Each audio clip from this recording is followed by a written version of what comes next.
Hello everyone, once again welcome to A for Education. നമ്മൾ ഇന്ന് നമ്മളുടെ PYQ അഥവാ പ്രീവിയസ് ഇയർ ക്വസ്റ്റ്യൻസിന്റെ ഡിസ്കഷൻസ് ആണ് നടത്തുന്നത്.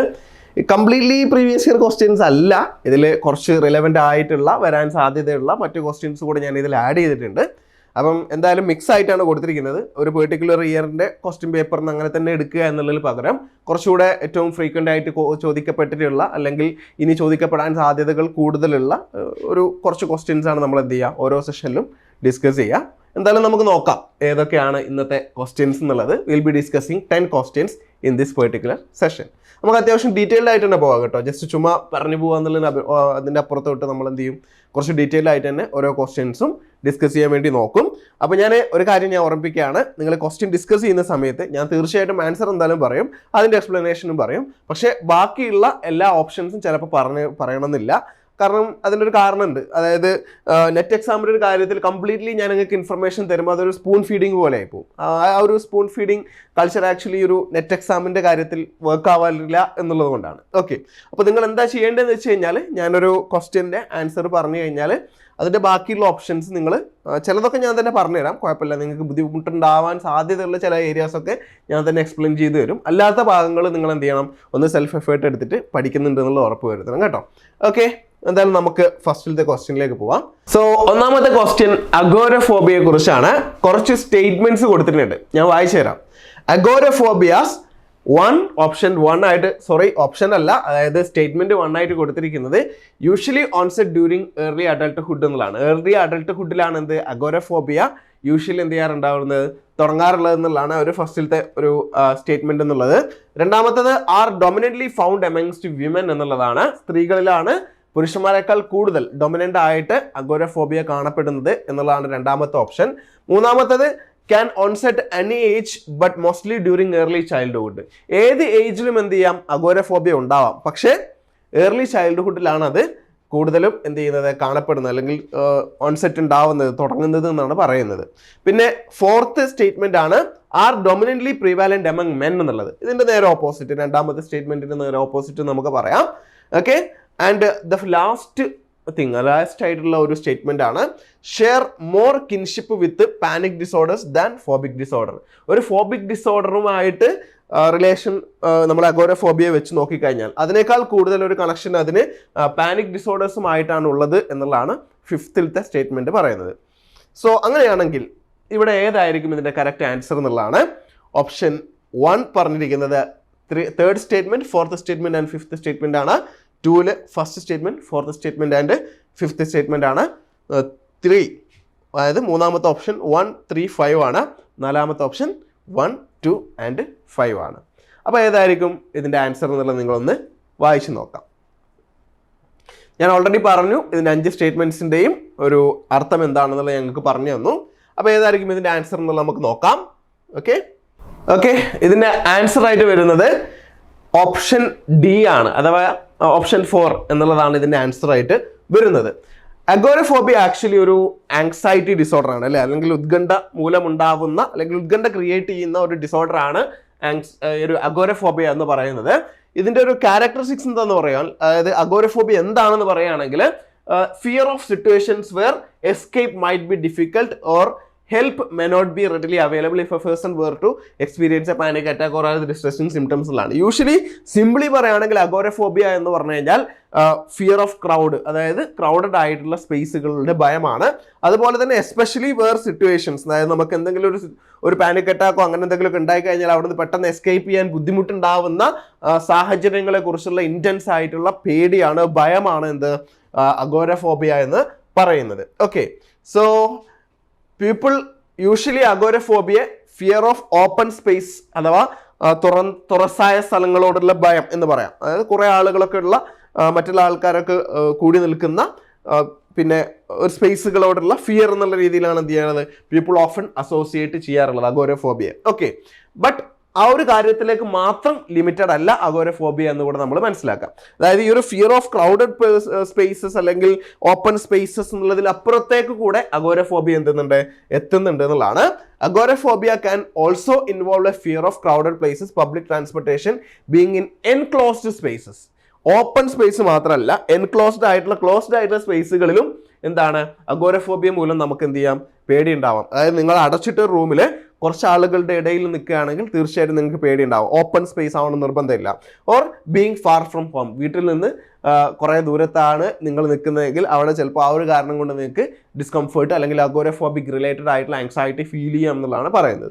സോ ബേസിക്കലി അഗോരഫോബിയ എന്ന് പറഞ്ഞു കഴിഞ്ഞാൽ it's a fear of open space, fear of crowd, അല്ലെങ്കിൽ fear of public transportation. Like KSRTC ബസ്സിൽ കയറാൻ നിങ്ങൾക്ക് പേടിയാണ് എന്ന് വിചാരിക്കുക, പബ്ലിക് ട്രാൻസ്പോർട്ട് ആണല്ലോ.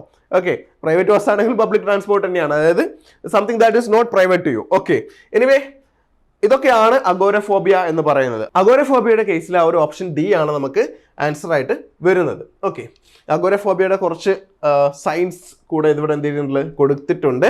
Fear of going out of house, avoiding crowded places, fear of elevators, market place and museums, panic attacks in public places. Okay, അതായത് അഗോരഫോബിയ ഉള്ള ആളുകൾക്ക് അതിൻ്റെ ഒരു എക്സ്ട്രീം ഇൻറ്റൻസിറ്റിയിലേക്ക് വരുന്ന സമയത്ത് അവർക്ക് പാനിക് അറ്റാക്കുകൾ ഉണ്ടാവാനുള്ള സാധ്യതകളുണ്ട്. ചെസ്റ്റ് പെയിൻ ആൻഡ് സ്വെറ്റിംഗ് എന്നുള്ളതാണ്. ആ ഒരു ആങ്സൈറ്റി മൂലം അവർക്ക് ഉണ്ടാവുന്ന ബോഡിയിലെ ചേഞ്ചുകളിൽ ചിലതാണ് ഈ ചെസ്റ്റ് പെയിൻ ആൻഡ് സ്വെറ്റിംഗ് എന്നുള്ളത്.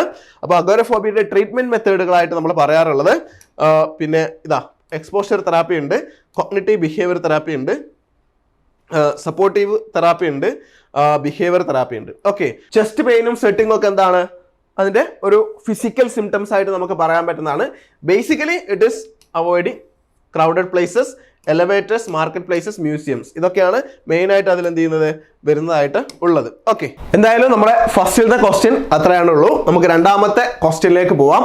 ഒരു മാച്ച് ദ ലിസ്റ്റ് ക്വസ്റ്റ്യൻ ആണ്. നമ്മൾ എന്തായാലും നെറ്റ് എക്സാമിന് ചോദിക്കുന്ന എല്ലാ ടൈപ്പ് ക്വസ്റ്റ്യൻസും നമ്മൾ പ്രീവിയസ് ഇയർ ക്വസ്റ്റ്യൻ ഡിസ്കഷനിൽ അല്ലെങ്കിൽ ക്വസ്റ്റ്യൻ ഡിസ്കഷനിൽ ഡിസ്കസ് ചെയ്യുന്നതായിരിക്കും. അതിൽ അസേഷൻ റീസൺ ഉണ്ടാവും, മാച്ച് ദ ഫോളോയിങ് ഉണ്ടാവും, സ്റ്റേറ്റ്മെന്റ് ക്വസ്റ്റ്യൻസ് ഉണ്ടാവും, നോർമൽ ഡയറക്റ്റ് ക്വസ്റ്റ്യൻസ് ഉണ്ടാവും, എല്ലാം നമ്മൾ ഡിസ്കസ് ചെയ്യും കേട്ടോ. So you won't miss out anything. Okay, അതൊക്കെ ഏത് രീതിയിൽ ആൻസർ ചെയ്യണം എന്നുള്ളതിനെ കുറിച്ച്, എസ്പെഷ്യലി അസേഷൻ റീസൺ ഒക്കെ കുറച്ച് ബുദ്ധിമുട്ടായിരിക്കും ചില സമയത്ത്, ഭയങ്കര കൺഫ്യൂസിംഗ് ആയിരിക്കും. ഓക്കെ, എന്തായാലും ഇവിടെ ഒരു മാച്ച് ദ ലിസ്റ്റ് ആണ്.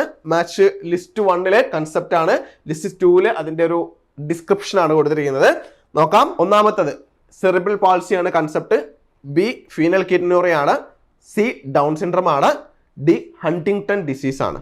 ഓക്കെ, അപ്പോൾ സെറിബ്രൽ പാൾസിയുടെ കേസിൽ ഏതാണെന്നുള്ളത് നിങ്ങൾ ഇത് വായിച്ചിട്ട് മനസ്സിലാക്കണം. ഫീനൽകീറ്റോണുറിയയുടെയും ഡൗൺ സിൻഡ്രത്തിൻ്റെയും ഹണ്ടിങ്ടണിൻ്റെയും ഏതാണെന്നുള്ളത് നിങ്ങൾ പറയണം. അപ്പോൾ ഞാൻ ജസ്റ്റ് ഒന്ന് വായിച്ചു തരാം. ലിസ്റ്റ് 2 ഒരു ഹെറിഡിറ്ററി കണ്ടീഷനെ കുറിച്ചാണ്. ബ്രെയിനിന്റെ നെർവ് സെൽസ് എന്ത് ചെയ്യും, നമ്മളെ ഫിസിക്കൽ മൂവ്മെന്റ്സിനെ ബാധിക്കുന്ന രീതിയിൽ ബ്രേക്ക് ഡൗൺ ആവുന്ന ഒരു ഹെറിഡിറ്ററി കണ്ടീഷൻ ഏതാണോ അതിനെ നിങ്ങൾ ഈ 1 കണക്ട് ചെയ്യണം. ഓക്കെ, ഇനി രണ്ടാമത്തെ ഓപ്ഷൻ എന്ന് പറയുന്നത് ലിസ്റ്റ് 2 രണ്ടാമത്തത് group of disorders that affect muscle movement. നമ്മളുടെ മസിൽ മൂവ്മെന്റിന്, എനിക്കിപ്പോൾ നടക്കാനും നിങ്ങളോട് സംസാരിക്കുന്ന സമയത്ത് എൻ്റെ ഫേഷ്യൽ മസിൽസിനെയൊക്കെ അതിന് ആവശ്യമായ രീതിയിൽ മൂവ് ചെയ്യാനൊക്കെ പറ്റുന്നുണ്ട്. അപ്പോൾ ഇങ്ങനത്തെ മസിൽ മൂവ്മെന്റ്സിനെ ബാധിക്കുന്ന ഒരു ഗ്രൂപ്പ് ഓഫ് ഡിസോർഡേഴ്സ് ഏതാണെന്നുള്ളതാണ് ചോദിച്ചിരിക്കുന്നത്. ഓക്കെ, പിന്നെ മൂന്നാമത്തെ സ്റ്റേറ്റ്മെന്റ് എന്ന് പറയുന്നത് അല്ലെങ്കിൽ ഡിസ്ക്രിപ്ഷൻ എന്ന് പറയുന്നത് ഒരു റെയർ ആയിട്ടുള്ള ജനറ്റിക് കണ്ടീഷൻ ഇതിൽ ഏതാണെന്നുള്ളതാണ്. അതായത് വെറും റെയർ ആയിട്ടുള്ള ജനറ്റിക് കണ്ടീഷൻ അല്ല, that causes amino acids to build up in the body. നമ്മളുടെ ബോഡിയിൽ, ശരീരത്തിൽ അമിനോ ആസിഡ് എക്സസ് ആയിട്ട് ബിൽഡപ്പ് ചെയ്യുന്ന രീതിയിലേക്ക് നമ്മളെ ലീഡ് ചെയ്യുന്ന ഒരു റെയർ ജനറ്റിക് കണ്ടീഷൻ ഏതാണെന്നാണ് ചോദിച്ചിരിക്കുന്നത്. And then most common genetic cause of intellectual disability diseases, അഥവാ ഇന്റലക്ച്വൽ ഡിസബിലിറ്റിക്ക് അതുമായി റിലേറ്റഡ് ഡിസീസുകൾക്ക് ഏറ്റവും കോമൺ ആയിട്ടുള്ള കോസ് ആയിട്ട് വരുന്ന ഏതാണെന്നുള്ളതാണ് ചോദിച്ചിട്ടുള്ളത്. ഓക്കെ, അപ്പം നിങ്ങൾ ഈ ലിസ്റ്റ് 1 ഈ ലിസ്റ്റ് 2 ഇതുമായിട്ടൊന്ന് കണക്ട് ചെയ്ത് നോക്കിയേ. ഓപ്ഷൻസ് ഇവിടെ ഉണ്ട് കേട്ടോ.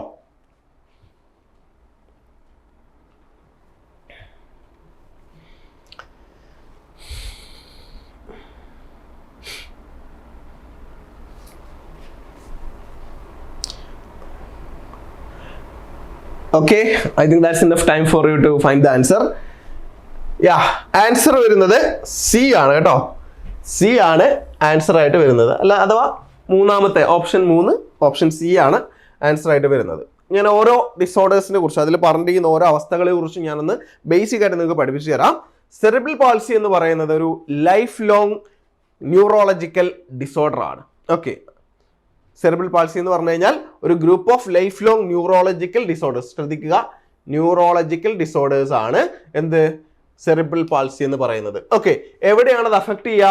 മൂവ്മെന്റിനെയാണ് അഫക്ട് ചെയ്യുക, മസിൽ മൂവ്മെന്റിനെയാണ് അഫക്ട് ചെയ്യുക, നമ്മളെ മോട്ടോർ സ്കിൽസിനെയാണ് അത് അഫക്ട് ചെയ്യുക എന്നുള്ളതാണ്. നമ്മളെ മസിൽ മൂവ്മെന്റ്സിനെ ബാധിക്കുന്ന ഒരു ഗ്രൂപ്പ് ഓഫ് ന്യൂറോളജിക്കൽ ഡിസോർഡേഴ്സ് ആണ് സെറിബ്രൽ പാൾസി എന്നുള്ളത് കേട്ടോ. ഓക്കെ, അപ്പം നിങ്ങൾ ശ്രദ്ധിക്കുക, ഈ PPT ഞാൻ നിങ്ങൾക്ക് കമ്മ്യൂണിറ്റി ഗ്രൂപ്പിൽ ഷെയർ ചെയ്യുന്നതായിരിക്കും. നിങ്ങൾ എന്ത് ചെയ്യണം, കമ്മ്യൂണിറ്റി ഗ്രൂപ്പിൽ ഓൾറെഡി ഐഫറിൻ്റെ ജോയിൻ ചെയ്തിട്ടില്ലെങ്കിൽ ജോയിൻ ചെയ്യണം. ഇതിൻ്റെ ഈ വീഡിയോയുടെ തൊട്ട് താഴെയായിട്ട് അതിൻ്റെ ലിങ്ക് നിങ്ങൾക്ക് പ്രൊവൈഡ് ചെയ്യുന്നതായിരിക്കും, വാട്സപ്പ് ലിങ്ക്. സോ നിങ്ങൾ കമ്മ്യൂണിറ്റി ഗ്രൂപ്പിൽ നമ്മൾ ഫ്രീ ആയിട്ട് മെറ്റീരിയൽസും കാര്യങ്ങളൊക്കെ ഷെയർ ചെയ്യുന്നതാണ്. ഓക്കെ, എനിവേ, അപ്പോൾ നിങ്ങൾക്ക് കൂടുതൽ ഇതിനെക്കുറിച്ച് പഠിക്കാൻ ഈ PPT നിങ്ങൾക്ക് ഹെൽപ്ഫുൾ ആവുന്നതുകൊണ്ട് ജസ്റ്റ് ഒന്ന് പറഞ്ഞു എന്നേ ഉള്ളൂ. And also it is caused by, എന്തുകൊണ്ടാണ് സെറിബ്രൽ പാൾസി ഉണ്ടാകുന്നത് വെച്ച് കഴിഞ്ഞാൽ caused by abnormal brain development, അഥവാ ബ്രെയിനിൽ ഉണ്ടാവുന്ന ഡെവലപ്മെന്റിൽ അല്ലെങ്കിൽ നോർമൽ ബ്രെയിൻ ഡെവലപ്മെന്റിന് ഏതെങ്കിലും രീതിയിലുള്ള ഒരു ബുദ്ധിമുട്ടുണ്ടാകുമ്പോഴാണ് എന്ത് ചെയ്യുന്നത്, നമുക്ക് സെറിബ്രൽ പാൾസി ഉണ്ടാവുന്നത്. അത് മാത്രമല്ല damage to the developing brain, develop ചെയ്തുകൊണ്ടിരിക്കുന്ന ബ്രെയിനിന് ഡാമേജ് വരിക, എന്തെങ്കിലും ഇഞ്ചുറിയോ അങ്ങനെ എന്തെങ്കിലുമൊക്കെ വന്നാലും സെറിബ്രൽ പാൾസി ഉണ്ടാവാനുള്ള സാധ്യത ഉണ്ട് എന്നുള്ളതാണ് കേട്ടോ. It usually occurring before or shortly after birth. Okay, ബർത്തിന് തൊട്ട് മുന്നെയോ തൊട്ട് ശേഷമോ മുന്നെയോ ഒക്കെ ആയിട്ടുണ്ടാവുന്ന brain injuries, brain developmental abnormalities, ഇതൊക്കെയാണ് സെറിബ്രൽ പാൾസിയിലേക്ക് എന്ത് ചെയ്യുന്നത്, ലീഡ് ചെയ്യുന്നത്. ഓക്കെ, ഇനി നെക്സ്റ്റ് വൺ ഫീനൈൽകീറ്റോണുറിയ ആണ്. ഞാൻ പെട്ടെന്ന് പറഞ്ഞു പോകും. ഒരു ജനറ്റിക് ഡിസോർഡർ ആണ് നമ്മളുടെ മെറ്റബോളൈസ് അമിനോ ആസിഡ് ഫെനിലാനൈൻ. ഫെനിലാനൈൻ എന്ന് പറയുന്ന നമ്മളുടെ അമിനോ ആസിഡിനെ, നമ്മുടെ ശരീരത്തിലുള്ള അമിനോ ആസിഡിനെ മെറ്റബോളൈസ് ചെയ്യുന്നതിൽ പ്രശ്നമുണ്ടാവുന്ന അല്ലെങ്കിൽ പ്രശ്നമുണ്ടാക്കുന്ന ആ ഒരു അബിലിറ്റിയെ നമുക്ക് എല്ലാ ആളുകൾക്കും ആ ഒരു ഫെനിലാനിനെ പ്രോസസ്സ് ചെയ്യേണ്ടതായിട്ടുണ്ട് അല്ലെങ്കിൽ മെറ്റബോളൈസ് ചെയ്യേണ്ടതായിട്ടുണ്ട്.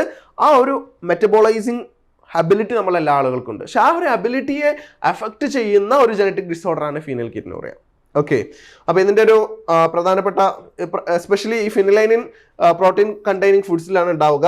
And also deficiency of enzyme phenylalanine hydroxylase. Okay, അതായത് ഈ ഒരു ഫീനൈൽകീറ്റോണുറിയ കോസ് ചെയ്യുന്നതിൻ്റെ ഒരു കാരണം എന്താ വെച്ച് കഴിഞ്ഞാൽ ഈ ഒരു ഫെനിലാനിൻ ഹൈഡ്രോക്സിലൈസ് എന്ന് പറയുന്ന എൻസൈമിന്റെ ഡെഫിഷ്യൻസിയാണ്. ആവശ്യത്തിന് ആ ഒരു എൻസൈം നമ്മുടെ ശരീരത്തിൽ ഇല്ലാതാവുമ്പോഴാണ് ഈ അബിലിറ്റി എന്ത് ചെയ്യുന്നത്, ബാധിക്കുന്നത്. ഏത് അബിലിറ്റിയെ?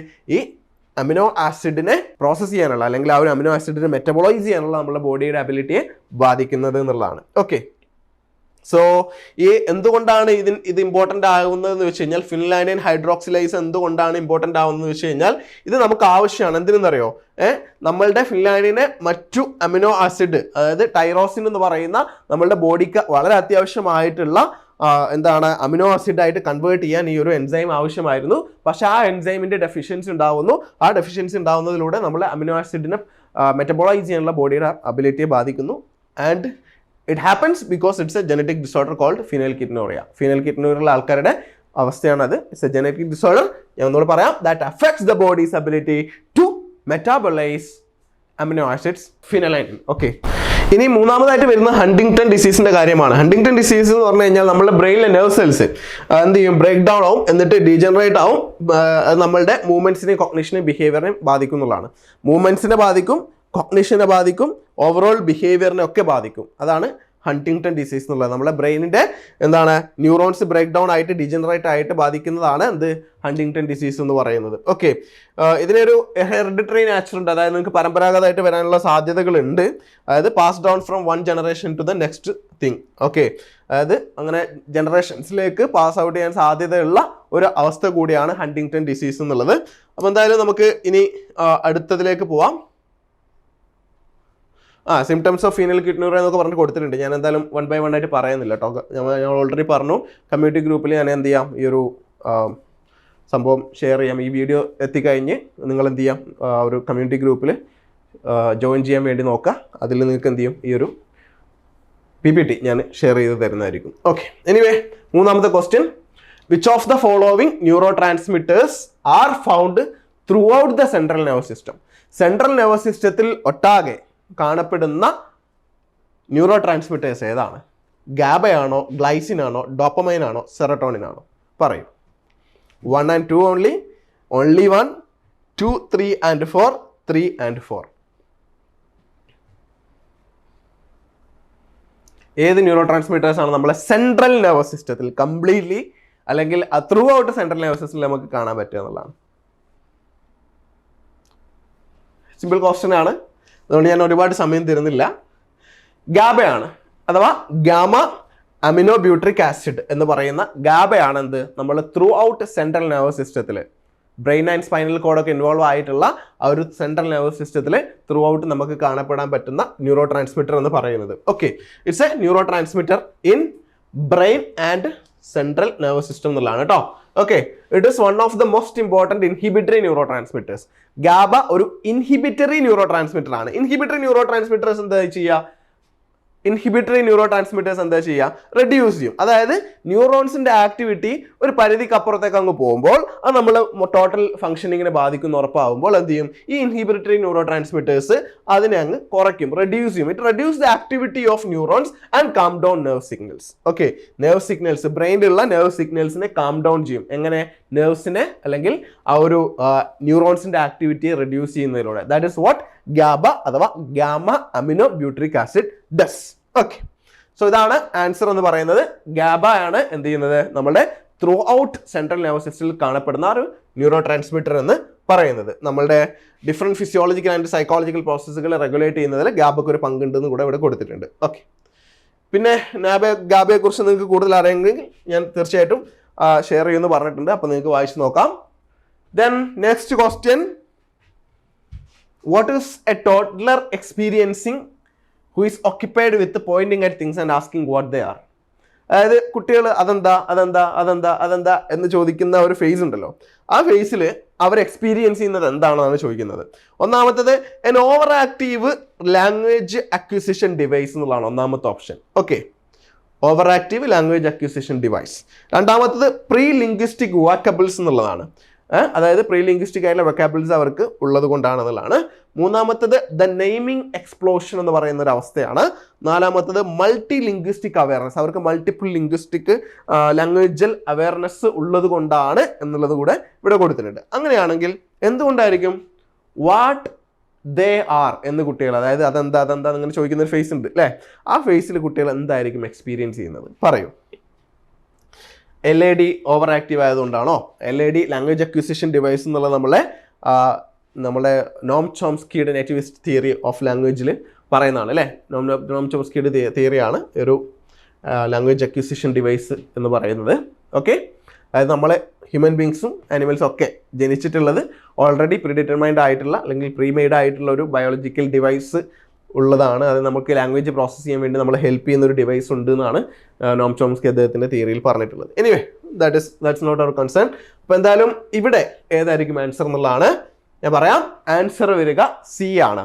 നെയിമിംഗ് എക്സ്പ്ലോഷൻ എന്നുള്ളത് ആക്ച്വലി ഡെവലപ്മെന്റൽ സൈക്കോളജിയിൽ യൂസ് ചെയ്യുന്ന ഒരു ടേമാണ്.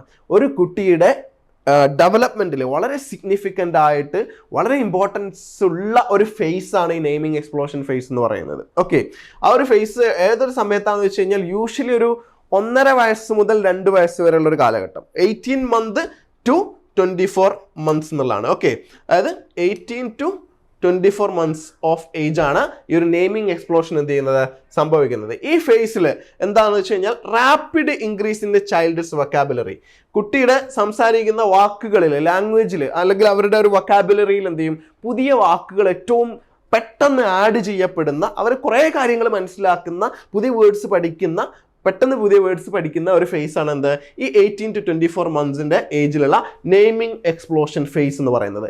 ഈ നെയിമിംഗ് എക്സ്പ്ലോഷൻ ഫേസിലാണ് കുട്ടികൾ എന്ത് ചെയ്യുക, ഏറ്റവും കൂടുതൽ അതെന്താ എന്നുള്ള ക്വസ്റ്റ്യൻസ് ചോദിക്കുക. നമുക്ക് ചിലപ്പോൾ അവർ ചോദിച്ച കാര്യം തന്നെ വീണ്ടും ചോദിക്കുമ്പോൾ ചിലപ്പോൾ വെറുപ്പ് പിടിക്കാനുള്ള സാധ്യത ഒക്കെ ഉണ്ട്. Anyway, whatever that is, ഈ ഒരു during naming explosion phase children experience a noticeable burst in their ability to learn, അവർക്ക് വാക്കുകൾ പഠിക്കാനുള്ള ഒരു അബിലിറ്റി ആ സമയത്ത് ഭയങ്കരമായിട്ട് കൂടുമെന്നാണ് പറയുന്നത്, പുതിയ വേർഡ്സ് ഒക്കെ പഠിക്കാനുള്ളത്. സോ ആ ഒരു സമയത്ത് ഈ കാര്യങ്ങളിൽ ഈ ലേണിങ്ങിന് വേണ്ടിയിട്ടുള്ളൊരു ക്യൂരിയോസിറ്റി അവർക്ക് കൂടുതലായിരിക്കും. അപ്പോൾ നമ്മൾ ആ ഒരു ഏജിലുള്ള കുട്ടികളെ ഡീൽ ചെയ്യുമ്പോൾ വളരെയധികം ശ്രദ്ധിക്കണം. കാരണം അവർ ഓവറോൾ ലൈഫിലുള്ള ക്യൂരിയോസിറ്റി എന്ത് ചെയ്യും, അത് ബാധിക്കാൻ സാധ്യതയുണ്ട്. നമുക്കറിയാം, നമ്മളൊക്കെ ചെറുപ്പത്തിൽ ഒരുപാട് കാര്യങ്ങൾ, അതായത് അതെന്താ ഇങ്ങനെ ചോദിച്ചുകൊണ്ടിരുന്ന ഹൈലി ക്യൂരിയസ് ആയിട്ടുള്ള ഇൻഡിവിജ്വൽസ് ആയിരുന്നു. പക്ഷെ വലുതായപ്പോൾ ആ ക്യൂരിയോസിറ്റി ഒക്കെ എവിടെ പോയി എന്നുള്ളത് നമ്മൾ ചിലപ്പം ചിന്തിക്കേണ്ട ഒരു ആസ്പെക്ട് തന്നെയാണ്. ഓക്കെ, എനിവേ, സോ നമുക്ക് 5th ക്വസ്റ്റ്യനിലേക്ക് പോവാം. സോ ഞാൻ ഫസ്റ്റിൽ പറഞ്ഞിരുന്നു നമ്മൾ 10 ക്വസ്റ്റ്യൻസ് ഡിസ്കസ് ചെയ്യുന്നത് 2 വീഡിയോസ് ആയിട്ടാണ് 10 ക്വസ്റ്റ്യൻസ് ഡിസ്കസ് ചെയ്യുക. അപ്പോൾ 5ാമത്തെ ക്വസ്റ്റ്യൻ, അതായത് ഈ ഒരു പെർട്ടിക്കുലർ വീഡിയോയുടെ ലാസ്റ്റിലത്തെ ക്വസ്റ്റ്യൻ ആയിരിക്കും നമ്മളിപ്പോൾ ഡിസ്കസ് ചെയ്യാൻ വേണ്ടി പോകുന്നത്. 5th one which is match the list. വീണ്ടും ഒരു മാച്ച് ദ ലിസ്റ്റ് ക്വസ്റ്റ്യൻ വന്നിരിക്കുകയാണ്. ലിസ്റ്റ് 1 ഇലക്ട്രോമയോഗ്രഫി, ഇലക്ട്രോ ഒക്കുലോഗ്രഫി, പ്ലത്തിസ്മോഗ്രഫി ആൻഡ് സ്റ്റീരിയോടാക്ടിക് 4 മെത്തേഡുകളെ കുറിച്ചാണ്. എന്ത് മെത്തേഡുകളാണ് നമുക്ക് നോക്കാം. Okay, procedure for measuring muscular tension. Muscular tension measure ചെയ്യുന്ന പ്രൊസീജിയർ, ഐ മൂവ്മെന്റ്സ് റെക്കോർഡ് ചെയ്യുന്ന ടെക്നിക്ക്, അതുപോലെ തന്നെ ബ്ലഡ് ഏതൊരു ബോഡി പാർട്ടിനും, ഒരു പെർട്ടിക്കുലർ ബോഡി പാർട്ടിൻ്റെ ബ്ലഡിലെ വോളിയം മെഷർ ചെയ്യാനുള്ള ടെക്നിക്ക് ഏതാണെന്നുള്ളത് കൂടെ. And also precisely positioned in the depth of brain surgery. ഒരു brain സർജറിക്ക് അതിൽ വളരെ പ്രിസൈസ് ആയിട്ട് പ്ലേസ് ചെയ്യപ്പെടുന്ന ഒരു ഡിവൈസുകൾ, ആ ഡിവൈസുകൾ യൂസ് ചെയ്തുകൊണ്ടുള്ള ടെക്നിക്ക് അത് ഏതാണെന്നുള്ളതൊക്കെയാണ് ചോദിച്ചിട്ടുള്ളത്. അപ്പോൾ ഇതൊന്ന് മാച്ച് ചെയ്യാൻ വേണ്ടി നോക്കാം. ഓക്കെ, അതായത് muscular tension measurement, eye movements record ചെയ്യുന്ന technique, volume of blood in different body areas measure ചെയ്യുന്ന ടെക്നിക്ക്, അതുപോലെ തന്നെ ബ്രെയിൻ സർജറിയിൽ വളരെ പ്രിസൈസ് ആയിട്ട് നമ്മൾ യൂസ് ചെയ്യുന്ന ഒരു ഡിവൈസ്, അല്ലെങ്കിൽ ആ ഒരു ഡിവൈസ് യൂസ് ചെയ്തുകൊണ്ടുള്ള ഒരു മെത്തേഡ്. ഓക്കെ, നോക്കാം.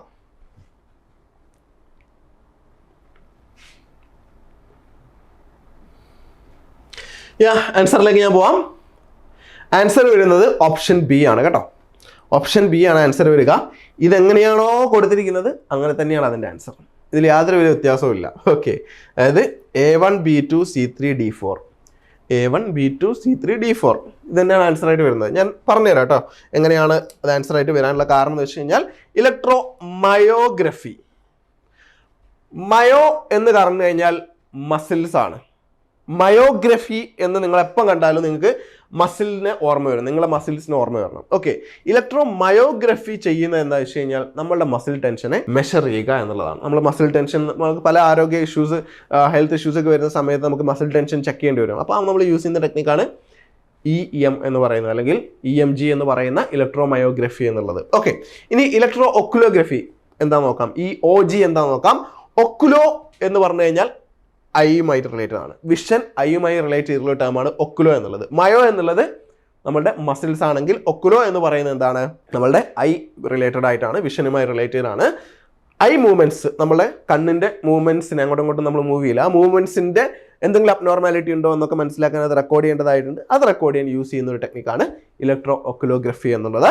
ഇനി പ്ലത്തിസ്മോഗ്രഫി. പ്ലത്തിസ്മോ എന്ന് പറയുമ്പോൾ that is something related to blood. Okay, blood in particular part of the body. നമ്മളുടെ ബ്ലഡിന്റെ വോളിയം ഏത് ഭാഗത്തുള്ളാവട്ടെ ആ ബ്ലഡിന്റെ വോളിയം നമുക്ക് അളക്കാൻ വേണ്ടി യൂസ് ചെയ്യാൻ പറ്റുന്ന ഒരു മെത്തേഡാണ് പ്ലത്തിസ്മോഗ്രഫി. പിന്നെ സ്റ്റീരിയോടാക്ടിക് സർജറിയെ കുറിച്ചും ബയോപ്സിയെ കുറിച്ചൊക്കെ നിങ്ങൾ കേട്ടിട്ടുണ്ടാവും. സ്റ്റീരിയോടാക്ടിക് ബയോപ്സി ആൻഡ് സർജറി ഒക്കെ നമ്മൾ ചെയ്യുന്നത് ആ ഒരു സ്റ്റീരിയോടാക്ടിക് ആയിട്ടുള്ള ഒരു സംഭവമുണ്ട്. ഓക്കെ, സ്റ്റീരിയോടാക്ടിക് എങ്ങനെയാണെന്ന് വെച്ച് കഴിഞ്ഞാൽ ഒരു നീഡിൽ പോലെ നമ്മൾ സ്കള്ളിലേക്ക് തുളച്ചിട്ട് എന്ത് ചെയ്യണം, ആ ഒരു ഡിവൈസ് പ്ലേസ് ചെയ്യാണ് ചെയ്യുക. ഇത് ഇലക്ട്രോമയോഗ്രഫിയുടെയും ഒരു ഇമേജ് കൊടുത്തു എന്ന് മാത്രം. എനിവേ, ഇതാണ് നമുക്ക് ഡിസ്കസ് ചെയ്യാനുള്ള ഇന്നത്തെ 5 ക്വസ്റ്റ്യൻസ്. ഈ വീഡിയോയിൽ 5 ക്വസ്റ്റ്യൻസ് എന്നുള്ളത്.